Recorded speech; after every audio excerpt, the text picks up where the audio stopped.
Hi, welcome. This is Beverly from scrapandthread.blogspot.com. Today I wanted to show you how you can make beautiful rosettes with different paper edger punches. There's a lot of them on the market and they make very unique and beautiful paper rosettes. I did make a video earlier that showed how to make the paper rosettes with the scoring and cutting and gluing, and if you're interested in the tutorial for that, it's called Tattered Torn Rosettes. This one I'm just going to show you what kind of results you would get with the various punches that I happen to have used for these particular different rosettes. Sometimes when you fold them, you'll get different kinds of patterns from them than what you were expecting. Many people have seen Martha Stewart's paper puncher that's for the spider webs, and the way that looks in a card would be like this, where you have the edge here. And I thought that was a really cool paper edger, and I was very excited to be using it on cards. But then I thought, well, what kind of a flower would that maybe make? And this is the result when it's turned into a rosette, which I think is really cool. And I hope you can see the detail in the edges there. So that's the Spiderweb one. EK Success makes a number of punches as well. This one's called Morocco, and when it's punched out just as a paper edger, the edges look like this, which is very beautiful.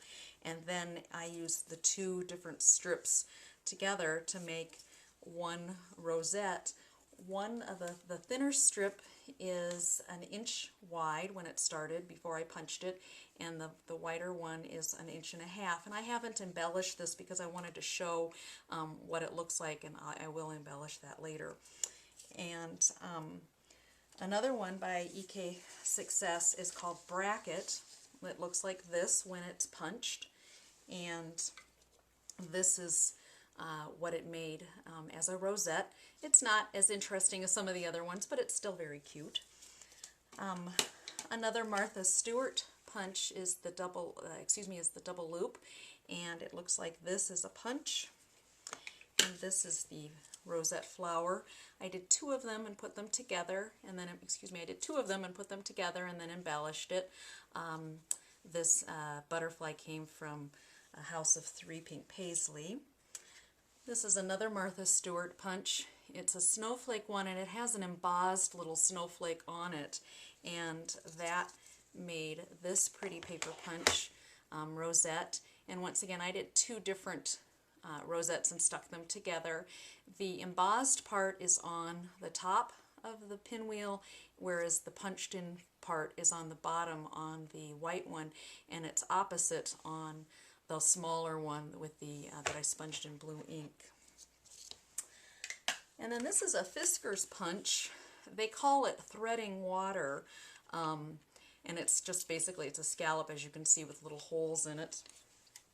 And the punch that when it was turned into a rosette looks like this, and once again there's two different pieces of paper here used for that, and then I made a little flower for the middle. This one I believe is called Heart Loops. It's another Martha Stewart punch, and once again I used two different pieces of paper and punched that out. One of the things about these kinds of punches, on most of the rosettes that I normally do, I usually score at 1/4 of an inch.